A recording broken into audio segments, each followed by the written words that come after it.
long before there were cities, before walls of brick or laws of property.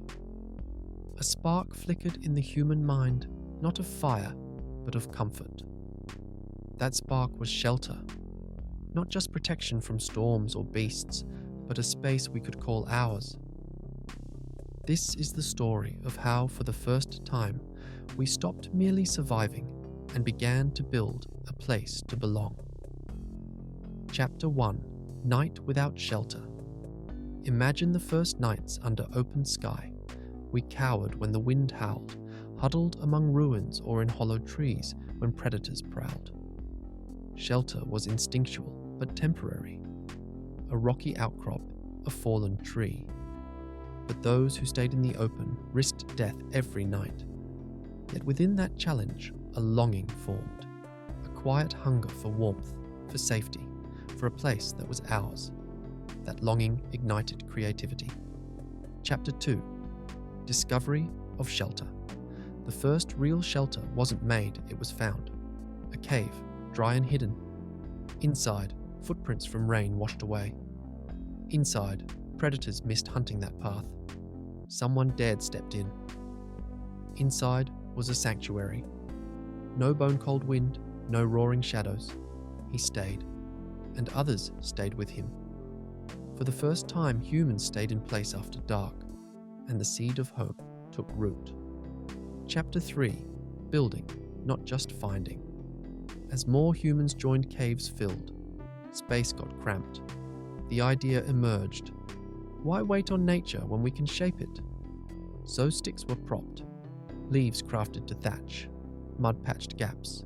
2 arms carved a human-shaped space called home. That first constructed shelter was not instinct, it was imagination. In that 3-sided lean-to, for the first time, we understood. Home could be ours, even if the world outside was wild. Chapter 4: Shelter as Culture. Shelter did more than protect, it defined us culturally. Inside homes, stories formed. Couples shared memories, fires crackled, voices grew intentional. In caves, walls got painted. Hands pressed red-painted palms, the first symbols of belonging. Home was becoming identity. Shelters became places of learning, memory, ritual, but also conflict. Who belongs inside? That question, born in shadowy corners, would echo across millennia. Chapter 5: Shelter and Society. Once shelter was portable. Huts, tents, then stationary. Villages, then massive. Cities. With shelter came roads, markets, trade. One grain share grew into bread. One family hut became longhouses of community. The home, from primitive lean-to to civic monument, charted human history. Chapter 6: What home meant to us. Home is comfort. Home is identity. Home is safety, but also conflict. Because in claiming home, we always defined us versus them. We fight over land, neighbors, origins, but home also taught nostalgia and longing. People leave home. They remember. We ask, where are you from? Home is the answer to that question. Defined our languages, our belonging, and our divides. Chapter 7: The Home Within Us. Today, every human is born into a home.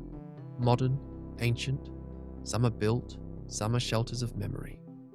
Shelter still defines us. Safe zones, social media, echo chambers, neighborhoods. But we still crave the warmth of belonging. When we're dislocated, immigrants, refugees, travelers, we feel it most. Even in a smartphone world, we look for comfort in stories, communities, connections. That primal urge traces back to the first time someone sheltered from the storm. So, when you step inside your home tonight, know you stand in the shadows of that first lean-to, made with mud and sticks. Your sense of protection, your identity, your belonging, all echoes of that earliest dream of safety. The first shelter wasn't just walls, it was humanity becoming human. We didn't just build structures, we built ourselves